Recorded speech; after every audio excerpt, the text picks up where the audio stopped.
The top 30 things only Americans do and think are normal. I love these types of videos. I've only actually seen one of these types of videos, I think, before, like with the same title. And because I've been to America a couple of times now, and yeah, I've seen maybe one or two things that Americans do that aren't really done here or in Europe, but I couldn't name you 30. Like, I couldn't name you anywhere close to 30. Like one thing is, in the toilet stalls, in the public toilets, the restrooms, there's usually a gap in American toilets. I think that's for like fire safety. Um, yeah, that intersections, like, most countries I've been to have roundabouts. You don't really see those in America. But yeah, those are only two. So I'm short 28. Would you please stop pointing that gun at me? The school is safe thanks to us. Here's the damn phone. Welcome to Watch Mojo, and today we're counting down our picks for 30 American behaviors that seem insane to the rest of the world. Allegiance. Terrorists, your game is through, 'cause now you have to answer to America. Nope. Great movie. I think I've reacted to that one before. I'll link it to this. Great movie. Really funny. Number 30, expect huge portions. Oh, yeah. Take as much as you want. If you want to come back for seconds, you can come back for seconds. If you're an American who's ever eaten outside the U.S., you might notice something weird. Your plate isn't the size of a steering wheel. In the States, it's totally normal for a single entree to feed 2 people, maybe even 3. Foreign visitors are often stunned by the sheer mass of food that hits the dinner table, more so when it comes with bottomless soda and a free bread basket. This is the amount of French fries in one serving. So that looks like maybe 4 or 5 servings of French fries. A large fry in the U.S. is about 46% Was that actually one serving of French fries? That was like 6 French fries. That shouldn't be called a serving in any country, in my opinion. bigger than the British version. American large pizzas have 31% more surface area. In America, value basically means volume. Oh, what is this? What did you order? What has been placed in What did you do? Number 29, I personally, because I'm a massive foodie, love the American portion system. Like, I wish we had the American portions here. Like some restaurants you go to here, and it sometimes feels like I'm being scammed. Yeah, the food tastes good, but I shouldn't be able to finish the dish in 4 mouthfuls. obsess over the stars and stripes. I'm gonna kick some butt. I'm gonna drive a big truck. I'm gonna rule this world. I'm gonna kick some ass. I'm gonna rise up. I'm gonna kick a little ass. Rock, flag, and eagle. In America, the flag is one part national symbol, one part branding strategy. You'll see it flying over schools, gas stations, front porches, car dealerships, beer cans, and the occasional pair of boxer briefs. For many foreigners, the sheer volume of flags feels more like propaganda than patriotism. The flag is so important that its history tells the story of America itself. It symbolizes our freedom, our dignity, and the true meaning of being an American. In the US, though, it's just Tuesday. While other countries display their flags on national holidays, Americans do it year-round. The Founding Fathers could never have envisioned the lever of commercialization their design would lead to. That Stars and Stripes branded gear is technically against the flag code never factors into it. In the US, the Stars and Stripes are forever. When I see the flag, immediately I look at the stars, and the stars to me not only represent individual states, but individuals themselves. Number 28. Yeah, this was a big one. Like, just got back from Texas recently, and the amount of flags you see everywhere really is like on another level compared to here. Here, honestly, in a week, you might see 1 or 2, genuinely, maybe. And it's usually in somebody's window. They're never really outside of public buildings, unless it's like maybe a town hall or like a government building. You don't see them outside people's houses usually. Like, it's very rare you might see it in someone's window. Whereas in America, they were everywhere. In the mall we went to, the Galleria Mall, there was an enormous flag. It literally looked like it was the size of a house. It was so big. And I love it, to be fair, because why shouldn't you be, patriotic? I think it's a great thing. 28. Shop at Superstores. In this one store alone, that's 1,100 gallons of milk, 400 varieties of cheese, 250 kinds of beer, and 3/4 of a ton of beef, every day. In most countries, you pop into a store for groceries or light bulbs. You're in, you're out. In America, you can enter a Superstore and emerge 3 hours later with a kayak, a 50-pound bag of dog food, and a vague sense of disorientation. Walmart, Target, Costco. For people unused to them, they're less retail spaces and more retail experiences. Step into the new town square, a coffee shop, a sushi bar, even an opera house. A trip for batteries can now include a food court, a pharmacy, and the temptation of a flat screen the size of a door. Foreign visitors often describe them like indoor cities. TikToks from bewildered Europeans walking the aisles are basically travel documentaries. For Americans, it's all about convenience. For everyone else, it can feel like a consumerist fever dream with free samples. You have more opportunity to get the customer to buy something. It really is true. Like, went into a CVS and I was in awe at the size of that CVS, because here pharmacies are very small, very small. They might be the size of genuinely someone's like living room in their house, maybe even smaller, and it's just medication. The CVS had food, had candy, like it had pillows and duvets in there. It was crazy. It was so big. It was like a double level as well. I've never seen a pharmacy that big before. Indulge in college sports mania. Under the bright lights and booming roar, University of Miami fans know who they're here to see. Too much of the world, college is a place for lectures and cheap beer. In America, it can also mean mega-sized stadiums, multi-million-dollar coaches, and ESPN coverage. American college sports are a full-blown cultural institution. People paint their faces, tailgate at 9 a.m., and schedule weddings around game time. For many foreigners, the idea of student athletes playing in packed arenas is totally bizarre. Ready to go with the second half now. The Wolves trailing 10-0. We're told Joe Kane will be starting at quarterback. You've got 18-year-olds performing for fan bases more intense than most pros ever face. Throw in marching bands, bowl games, and Final Four brackets, and it can seem completely out of hand. In America, higher education doesn't just mean academic achievement. It also means screaming yourself hoarse over a 19-year-old point guard. Recruiting is like any other sales business. We've got to win to keep our jobs. We've got to fill the arena to keep our jobs. And if we don't, they fire us. Number 26. Again, like, it feels like, and I know this seems like I'm just saying, you know, America's great in everything, but so far, I wish if we had the same college sports system, I would have 1000% gone into, like, you know, college soccer or something like that, or college football. But here, there's no real structure. To get into a sports team, you have to get scouted, you have to join a random amateur team. Maybe if your dad was a player, he can like use his connections. There's no clear like hierarchy where if you're really good, you go to a good college team. From there, you can turn pro. I prefer the American system where there's like a clear route and it's more based on like merit as opposed to like connections. For 26, be so loud. Banned loud American tourists? Yeah. No, because loud American tourists annoy me too. And do you think it's unfair for them to kind of categorize the Americans in such a way? Not really. Wherever there is an American outside of the United States, you are likely to get the same complaint. You can hear them before you see them. Whether it's in a restaurant, a museum, or a train car, Americans have a volume setting that seems permanently stuck on "I'm getting no reception on my phone." Compared to last summer, a whopping 55% increase in U.S. tourists jamming up landmarks from Paris to London and Venice to Rome. In the U.S., being loud is often associated with confidence or friendliness. Abroad, it can come off as overbearing and obnoxious. Expats say they can pick out fellow Americans from across a plaza just by the decibel level. And while it's not every American, the stereotype exists for a reason. Make him move, honey. Boy, you got a face like a frying pan. Come on, honey. I don't think he speaks English. Hey, he moved. Number 25, consume. Yeah, for sure. Like, Americans definitely project their voices more. I noticed it a lot in Texas. I think it's because you guys do a lot of like valedictorian type stuff in college, like public speaking stuff where you're like encouraged to speak really clearly.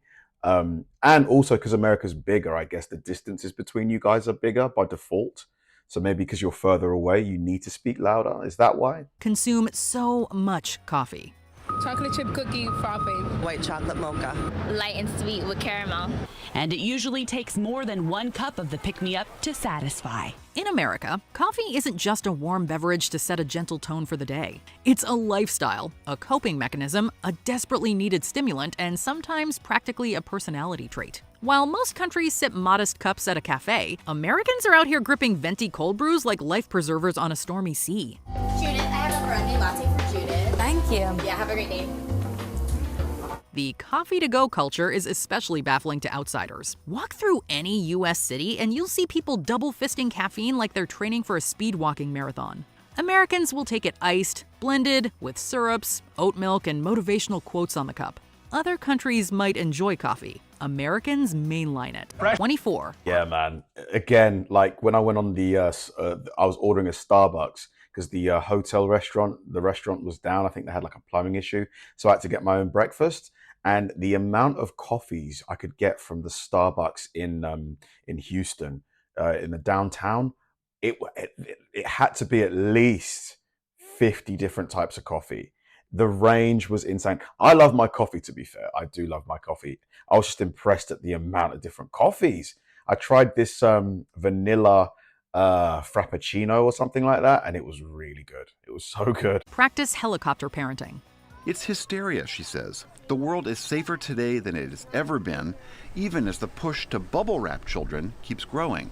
When it comes to parenting, the U.S. wasn't always an outlier. The latchkey kid generation of Gen X helped inspire the entire kids on bikes subgenre. But modern American parenting is a different story. In many parts of the world, kids walk to school alone, climb trees, and make their own sandwiches by age 7. First you do it for them, then you do it with them, then you turn the tables and you watch them do it, and finally they can do it themselves. In the U.S., many are strapped into 5-point harnesses, tracked by nanny cams, and kept indoors over fears of potential dangers. The term helicopter parenting was born in America, and for good reason. Many parents hover over their kids constantly, micromanaging their every move. Studies suggest this can hurt long-term development, which might be why children elsewhere often seem more independent and more well-adjusted. It's nice to have someone else that's kind of serves as maybe a secretary mom. Number 23. It's a weird one, that one. I get why you would do it because, you know, the world is full of like, you know, horrible people and stuff. So you want to look after your kids. But at the same time, if you want your kid to develop independence and good judgment and all that stuff, experience is the best teacher, isn't it? So they're going to have to find themselves in sometimes sketchy situations to learn how best to deal with them. Really tough thing to balance. 3. Use drive-thrus. Can I take your order? 55 burgers, 55 fries, 55 tacos, 55 pies, 55 cokes, 100 tater tots, 100 pizzas, 100 tenders, 100 meatballs, 100 coffees, 55 wings, 55 shakes, 55 pancakes, 55 pasta, 55 peppers, and 155 taters. Okay, that'll be $680. Ain't no way. There is no way this order would be $700. Probably closer to $7,000, right? If each thing is $5, so that would be 500, 500, 500. Yeah, I think it's close to $7,000. Okay. In many countries, drive-thrus, if they exist at all, are mostly limited to fast food. In the US, you can stay in your car for just about everything. Coffee, pharmacy pickups, banking, booze, and even a Vegas wedding. Entire cities seem to be designed around the system of never having to leave your vehicle. Some of the most popular fast food chains have drive-thrus to thank for strong growth. For instance, Wendy's started adding drive-thru windows in 1971, and restaurant experts credit them as one factor behind Wendy's fast expansion in the years that followed. Chick-fil-A locations have multiple lanes, traffic cones, and headset-wearing employees that rival airport ground crews. The rise of mega drive-thrus is so intense that some U.S. cities are trying to ban new ones altogether. To many outside the U.S., it's convenience gone overboard. To Americans, it's Tuesday. We have perfect communication with our customer. We can hear them very clearly as they place the order, making it easier for us to serve them accurately and quickly as well. Number 22. Man, the drive-through system is incredible in America. You can get drive-through ATMs. You never have to leave your car. On one hand, I love the convenience. The convenience is great. But on the other hand, I could see why, you know, there's a bit of an obesity problem. I get it. Because if you Like, we have to walk to get to the ATM. Most places don't have drive-thru, so you've got to walk to get your food. So by default, you're burning more calories, aren't you? So it's like, oh, you know, it's like give and take, isn't it? Drive constantly and often go vast distances. For us, it's get on the road and you don't know what's going to happen. For much of the world, a 3-hour drive is a long weekend trip. In the US, it might just be your weekday commute. For much of the world, particularly Europe, countries are relatively small and quickly traversed. When foreigners visit the States, they're often blown away by the massive size of the country. I can't wait to get in this. How does this baby handle? When you combine America's size with its car-first infrastructure, visitors are in for a culture shock. In the US, driving often isn't optional, it's expected. Americans will happily drive for hours for a concert, a good meal, or just cheaper gas. Public transportation is sparse, and walkability depends on your zip code. While some cities are making changes, the dominant vibe is still very much exotic. Yeah, man, it's a big one. Like, Texas, America is so big, man. Like 3 hours from Houston, from Dallas to no, it was 3 hours from Houston to Dallas, yeah. And then when I looked at it on the map, when I zoomed out, it was such a tiny part of Texas. Like 3 hours. If you were to drive from London, which is near the base of the UK, up 3 hours, you're right in the middle. You're in Nottingham. Like, but then again, you can fit the UK into Texas 3 times, which again is just an insane stat, isn't it? Spend exorbitantly on college tuition. You give momentum to this notion of the student as customer when you charge them so much money for their education. In many countries, college is affordable. Oftentimes, it's even free, seen as an investment in the future wellness of the citizenry and national economy. In the US, a college degree is often priced like a luxury product. Foreign students are routinely stunned by the cost of American higher education. Tuition alone can run $30,000 to $60,000 a year, not including housing, books, or emotional damage. The issue in our country is that we don't fund higher education as if it's a public good, as if it's good for society. While scholarships exist, the average American student still graduates with tens of thousands of dollars in debt. With increases to the cost of living, many never dig themselves out of that hole. Some international observers have compared U.S. universities to high-end businesses with dorm rooms. Instead of competing on price, a lot of schools actually learned they could actually charge more, not less, if they could convince their students that they were prestigious. Number 20. Are the scholarships easy to get, though? Like, are they easy to get, and are there numerous scholarships? So let's say you've got a person, maybe he's from a single income family, maybe his mum makes like, I don't know, 50K a year. Like, what kind of scholarships could someone like that expect? Do they get them by default, or do you have to meet certain criteria, like grades? Like, what, like, because yeah, 60K a year just in tuition is insane. Like, if you add accommodation and food, you're probably looking at close to 100 grand a year. So people are probably graduating with like 400K a year, 400K, sorry, in student debt. That's a lot of money. That's crazy. Refer to the USA as America. America.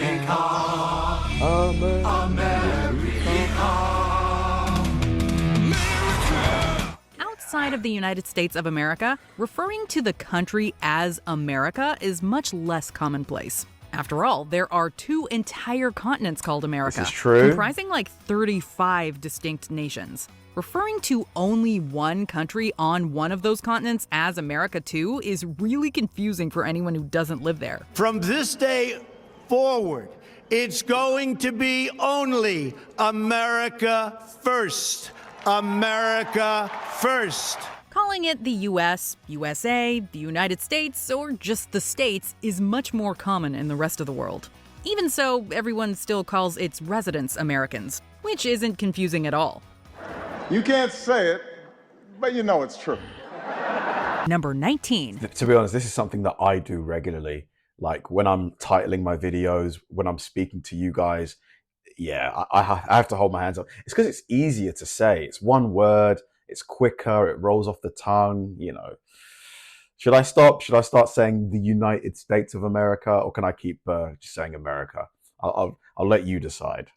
Throw gender reveal parties. Cultures the world over have traditions to prepare expecting parents and celebrate the expected birth of a child. Thank you so much for throwing me this baby shower, girls. I feel so welcome to the neighborhood. Of course! However, Americans have really taken the concept and run with it. An entire industry has been built around baby showers, as well as their modern relatives' gender reveal parties. Emerging in the 2000s, the latter have become infamous for sometimes absurd levels of showmanship. Some over-the-top reveals have been responsible for injuries and even disasters.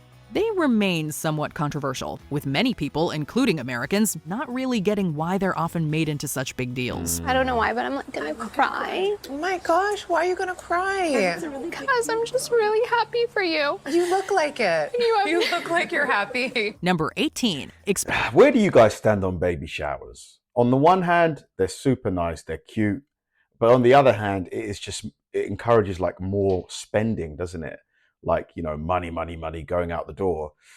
Where do you guys stand? To be honest, I think I don't mind them as long as they're like small, you know, your friends come over, maybe you have a bottle of wine or two. It doesn't have to be like, you know, a massive thing. I think then it's pretty cool. Experience huge bathroom stall gaps. Right this way, sir. Look at the size of the gap.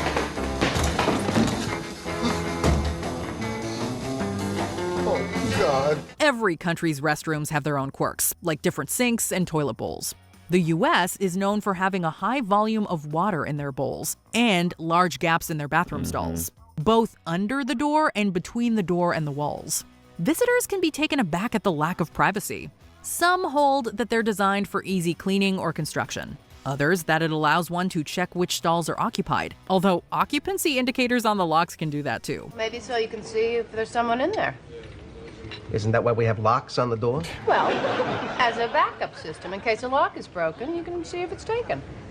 A backup system? It might also make it more difficult to get up to no good in there. Yeah. Whatever the case, public bathrooms in the US are built for speed, not comfort. Would you just sit down and go to the bathroom already?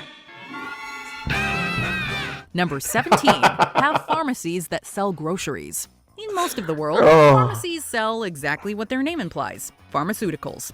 While you will see tangentially related items like grooming products or hygienic things like toothbrushes, pharmacies don't usually carry food or toys. But in the US, that's much more common. The country is all about the all-in-one experience. Not only will dedicated grocery stores have pharmacies built in, but pharmacies will also carry groceries. Yeah. Granted, the selection isn't always great, quite limited. But if you're desperate for milk and the grocery store is closed or you just don't feel like crossing the street to get there, you can get some. While most of the world still limits drugstores to drugs and self-care products, we have a feeling this one might catch on. Number 16. Yeah, I mean, I've spoken about this one already, but it is such a uniquely American thing. Although, is it in any Canadians watching this, do your pharmacies also sell things other than medication? Or is this like a pretty, like, I think the countries I've been to, it's just usually meds in the pharmacy. I think I like it though. Like, you know, being able to pick up a few things, if you want a drink, you know, some snacks, it's nice to be able to get it all from one place. Vote before they can drink. Worldwide, the age at which a person can legally drink alcohol is most commonly 18. The age usually considered to be adulthood, though it is even earlier in some countries. The voting age on a global scale is also generally 18, for similar reasons. Although, of course, there are exceptions. The Voting Rights Act of 1970 lowered the voting age to 18 for national elections, and the 26th Amendment made the change to 18 permanent for all elections. And 18 is where it has stayed for the past 50 years. However, the United States requires young adults to wait 3 years after being able to vote before legally being allowed to drink at 21. This one's crazy. This was enacted during the 1980s to prevent alcohol-related driving accidents. This law has been an abysmal failure. It hasn't reduced or eliminated drinking. It has simply driven it underground, behind closed doors, into the most risky and least manageable of settings. While it helped in the short term, ultimately it hasn't really stopped teenagers from drinking. The result is that many people, both inside and outside the US, question the logic of why an 18-year-old American can decide who forms the government but not get buzzed. The reality is everyone drinks before they turn 21. That's why when you go out for your first legal drink, you have to react with that faux surprise like you've never heard of alcohol before. Ooh, what does this alcohol taste like? Oh, it's unusual. Spicy. Number 15. It makes no sense to me. I'm sure you probably agree with me. Let me know if you disagree. But if you can go overseas, join the army, go overseas, fight for your country, potentially lose your life for your country, you should be able to go to a pub or a bar when you're back and just relax. I just don't get that. How does make that make sense? I'm sure you agree anyway. I'm sure you do. Right? Like, so you can join the army, you know, like risk your life, but you can't drink? Nah. Get free refills. One of the biggest differences between American restaurants and the rest of the world are their drink services. Most American and many Canadian restaurants and other establishments will offer at least one free refill of a non-alcoholic drink. Refill. This was me. This was me. Everywhere we went. Where is it going? The idea is that because of the low cost of drinks, particularly fountain soft drinks, offering a refill won't hurt the establishment's bottom line, particularly if drinks are not the primary source of income. However, the idea has been slow to catch on in the rest of the world, and it's nowhere near as consistently offered. Some countries have raised concern that a practice like this can lead to an increase in obesity. Number 14. That's a good point. I do love the free refills, but I suppose, yeah, it does encourage a lot of sugar. But, I mean, most people drink quite reasonable amounts of soft drinks. Tip service personnel. Here we go. All right, everybody cough Here up we some go, beer. the big one. I don't tip. I don't tip. Come on, throw in a buck. I don't tip. You don't tip? No, I don't believe in it. While the concept of tipping waitstaff or other people in the service industry is known worldwide, few countries have embraced the concept to the degree the U.S. has. Labor movements declare the practice undemocratic, and anti-tipping legislation was enacted across several states. But restaurants and rail operators like the Pullman Company embraced tipping because it allowed them, among other things, to hire recently freed slaves without having to pay them. Many workers, particularly in the restaurant industry, rely on gratuities to get by, in part because laws allow managers to pay sub-minimum wages to tipped workers. Which, yeah, I think, you know, being able to pay someone $2.85 an hour because they're going to make it up on tips, I don't think it's right. I'm not saying we should get rid of tips, but you got to raise the minimum wage, surely. Or what do you think about that? In various other countries, tipping is seen as insulting. They're just doing their jobs, after all. Each year, Americans spend $40 billion on tips. That's more than we spend on foreign aid and more than we spend on gambling. And like gambling, it's not entirely clear that tipping makes any sense in the first place. While some countries' workers certainly appreciate it, it isn't expected like it is in the U.S. Mostly because employees are paid a high enough baseline salary that they don't need tips to survive. Restaurant owners still pay their servers less than minimum wage, turning what used to be a bribe into an obligation that makes the end of every meal suck. Number 13. I will say the service that we received in the restaurants and bars was good. I will say that. Because, you know, they know that there's a chance they can get a good tip. For sure, the service level was really good. The American military is probably the best in the world. As it should be, since it's also one of the best funded militaries in the world. In fact, the U.S. spends several times more on their military than their nearest competitor, China. What's more, there are more than a few American citizens who have a higher than average fascination with their own military and its culture. I thank you as your commander-in-chief because you inspire me. Your willingness to serve, to step forward at a time of war and say, send me, is the reason the United States stays strong and free. While other countries certainly appreciate their troops, you don't, see as many people wearing camouflage as a legitimate fashion statement. Likewise, you don't see movies made elsewhere that glorify the military to the degree that the U.S. does. Do me a favor. Tell my children I love them very much. All right, you alien assholes! In the words of my generation, up I need to watch that. Independence Day. Is that the one with Will Smith? I'll watch that. The American enthusiasm is certainly rooted in patriotism. Still, it may also be a reaction to an increasingly anti-military sentiment that has popped up over the last several decades. No war, okay? No war, okay?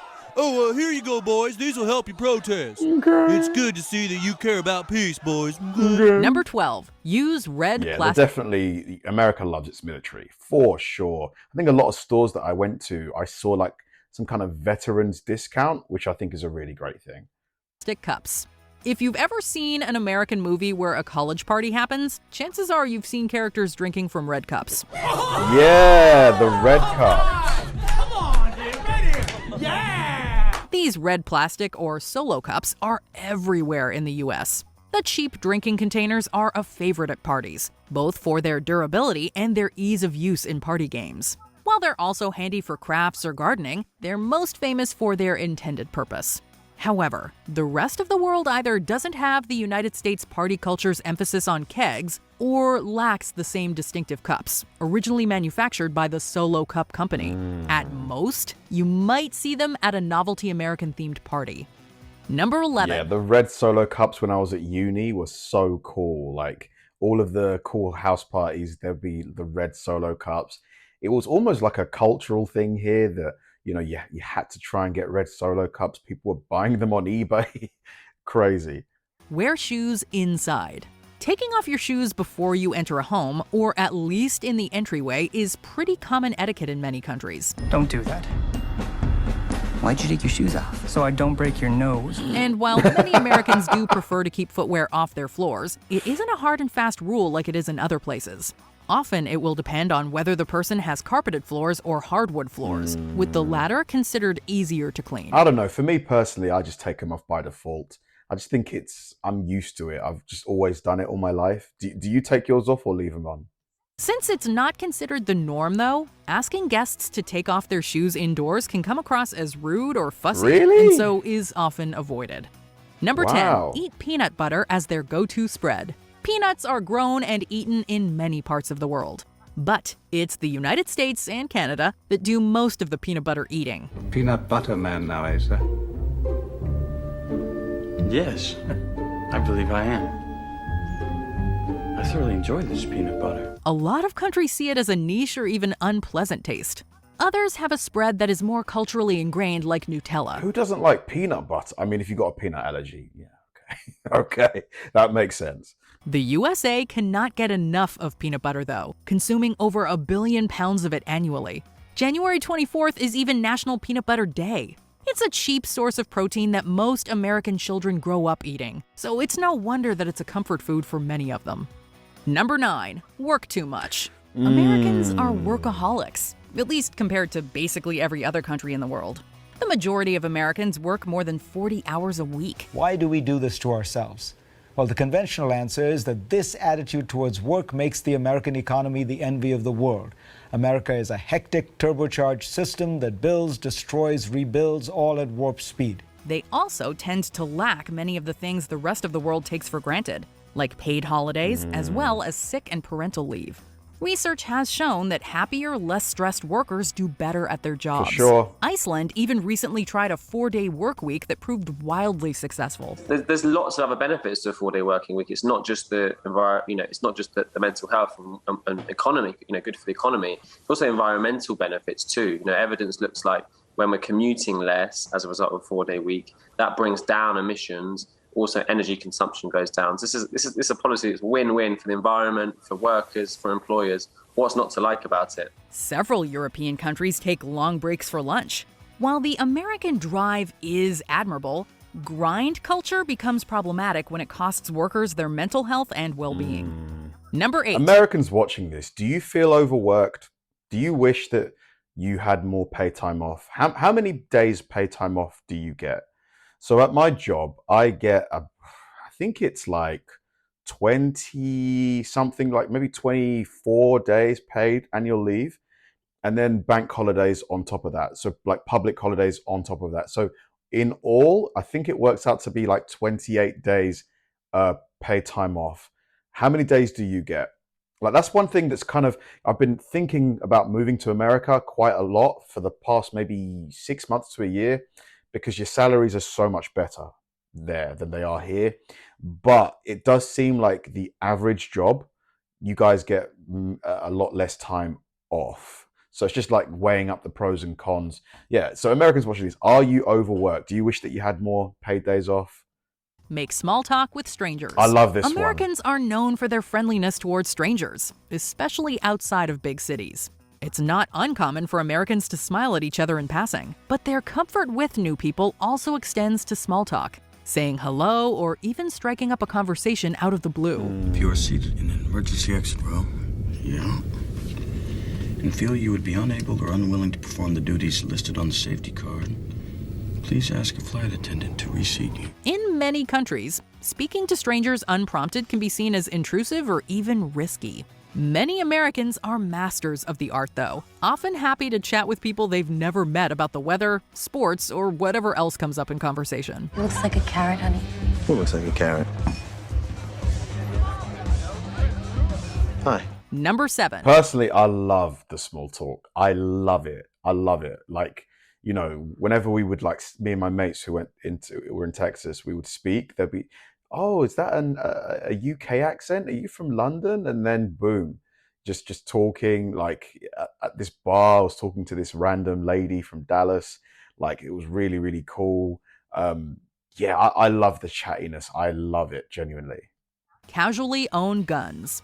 In many countries, gun laws are strict and gun ownership is relatively rare. In the US, gun ownership is protected by the Second Amendment, and gun ownership is the highest in the world. Despite making up 4% of the global population, Americans own 46% of civilian-held firearms. Wow. There's a distinct gun culture where gun ownership is celebrated or at least seen as important for personal safety. Most states even allow you to open carry. But it's a lucky thing I had my pieces. Your pieces? My gun. Anyway, I started blasting. Bang! Bang! Of course, the issue is extremely divisive due to the country's What is that from? high rate of gun deaths. Either way, the idea of having so many guns around is a novel one for many visitors. Guns. Lots of guns. Number 6. I went to a range in Texas. I've put the video up.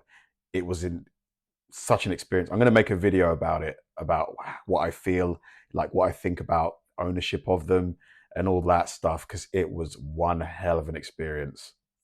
Put sales tax on everything. Sales tax is paid when you buy something, and the business you purchased your goods from sends that money to the government. There are 2 types of sales tax: general sales tax and excise taxes. General sales tax is a tax levied on most goods you buy. Excise taxes are taxes levied only on certain items.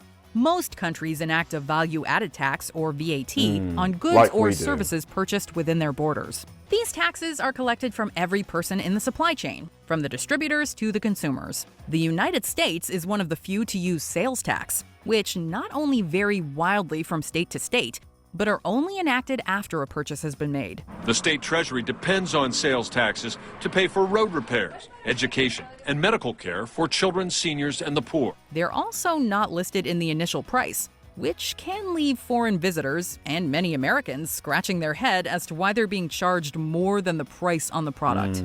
Better or worse? You decide. It's certainly more confusing. What's the advice then? If you're going to buy a big ticket item, where's the cheapest sales tax? Well, you know, you can go online and look at all the sales tax rates for different cities, and if you look at one dealership or one, you know, Best Buy or something like that, you can find the different zip codes and look at the sales tax rates and just see how much that'll little take off, and then take your family out for a nice night. There you go. Number 5. I do wish that the sales tax was just like displayed on all tags, because yeah, it is nice to know how much I'm going to be spending before I spend it, but it's not that big a deal, to be fair. Recite a pledge of allegiance. I pledge allegiance to the flag of the United States of America.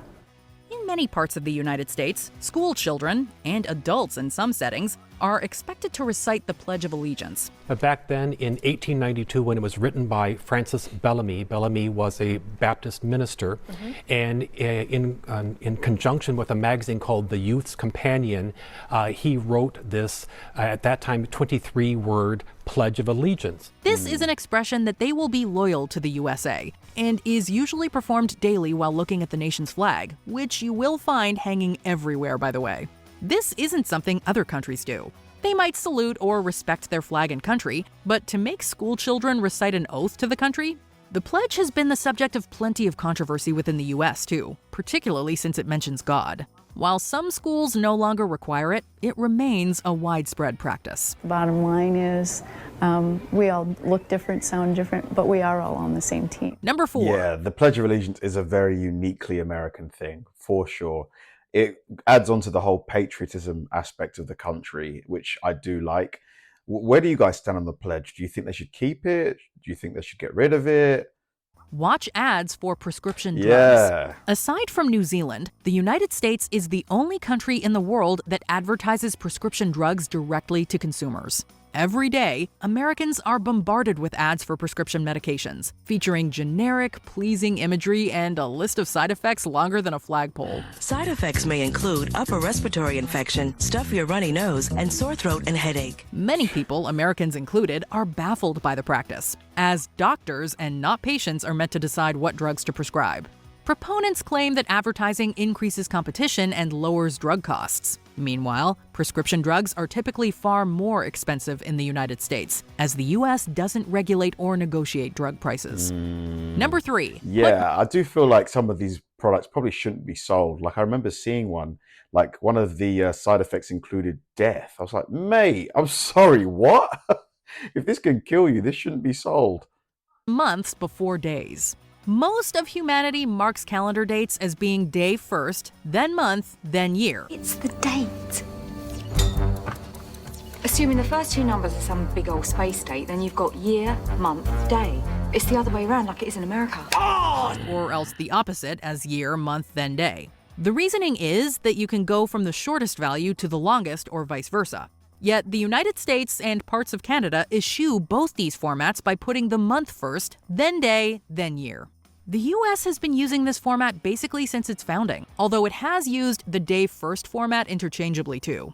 The exact reason why is debatable, but as far as practicality goes, it can be useful when filling out forms to know which month it is before which day or year. Number 2. Yeah, that one, I have to side with the UK. It just makes more sense. You go from smallest to biggest, day, month, year. You know, 5th of June, 2025, or whatever it is. Just makes more, maybe it's because I'm used to it, to be fair. It just feels like it's more natural, don't you think? Go bankrupt from healthcare. Medical costs are the cause of over 60% of all bankruptcies in the United States. In 2017, 1/3 of the money raised on GoFundMe went towards medical campaigns. And the site raises $650 million a year for more than 250,000 medical campaigns. Americans experience a variety of unexpected charges while getting much-needed care, from surprise bills to being charged for riding in an ambulance. According to one study, 71% of all ambulance providers do not take the patient's insurance. That same study found that 79% of patients who took an ambulance could get a surprise bill, with an average total around $450. In some parts of the civilized world, even seeing a medical bill can be an uncommon occurrence. Healthcare worldwide tends to be much more regulated than it is in the US. It's either funded through taxes in a single-payer system or else through individual insurers who are more strictly monitored. Other countries, they don't have this problem. Instead of every private insurance company negotiating with every healthcare provider, there's just this big list. Country, the central government, they go and they say, if you want to sell to us, to all of our people, then here's what you can charge for a checkup. Here's what you can charge for an MRI or a prescription for Lipitor. Bottom line, while there can sometimes be extra charges, for most of the world, medical debt is basically unheard of, except in horror stories about the US. Can't get a credit card. I can't buy a house. I don't see me ever being able to. Why? Before we continue, I mean, this one I just don't understand, because the US pays more per head for medical costs than we do, yet we have a national health service. I just don't understand where all that money is going. I mean, it's clearly going to, you know, executives of medical and pharmaceutical companies. It seems like if you're rich, the US is probably the best place in the world, you know, for medicine, for surgery. But if you are like on the lower income side of things, not great. That's how it feels to me. Am I wrong? Be sure to subscribe to our channel and ring the bell to get notified about our latest videos. You have the option to be notified for occasional videos or all of them. If you're on your phone, make sure you go into your settings and switch on notifications. Number 1, use the Imperial measurement system. Can you explain to me how the country that can send men and hopefully women to the moon and beyond still are in gallons and inches? And when the entire world is metric, I do not understand this. There are 3 countries in the world that don't use the metric system: Myanmar, Liberia, and the United States. Objectively, metric is the less arbitrary measurement system since everything goes by tens. Even Britain and Commonwealth countries have converted. The point is, the US system has always been a little more accessible than metric. Sure, stacking up 12 thumb widths to make a foot, that's still kind of weird, but it's not so weird that we're clamoring to change it. Although admittedly, they do still use measurements like feet and inches casually. So now I can't ask a distance when I visit another country. I'm like, how far is that? They're like, that's 500 kilometers. I'm not in the Olympics. So why hasn't the US converted? We'll give you one guess. Did you say it's because of money? Because money is definitely a big factor. Converting to a whole new system of measurement is expensive. Other factors include a need for control and stability of the US. So, inertia, basically. Why change when you don't need to? And you know what your mom says? If all the other countries jumped off a bridge, would the US do it too? Or something like that. A 2015 Rasmussen poll asked Americans if we should switch to the metric system and adopt Celsius as our main temperature scale. 64% said no, while 21% said yes, and the remaining 15% was undecided. So it looks like we're perfectly fine with being different. Is there anything more? I mean, maybe I'm just being biased because we use the metric here. I think it's just easier. You know, the smallest unit is a gram for weight. You know, 1,000 grams is a kilogram, then 1,000 kilograms is a ton. You know, it just makes more sense. 1,000 tons is a kiloton. It just, you know, it's cleaner. It's cleaner. Whereas, you know, how many ounces are in a how many? Oh my God, I don't even. How many penny weights are in an ounce? How many ounces are in a quart? I don't know. Great video though. Thanks for watching, guys, and I'll see you in the next one.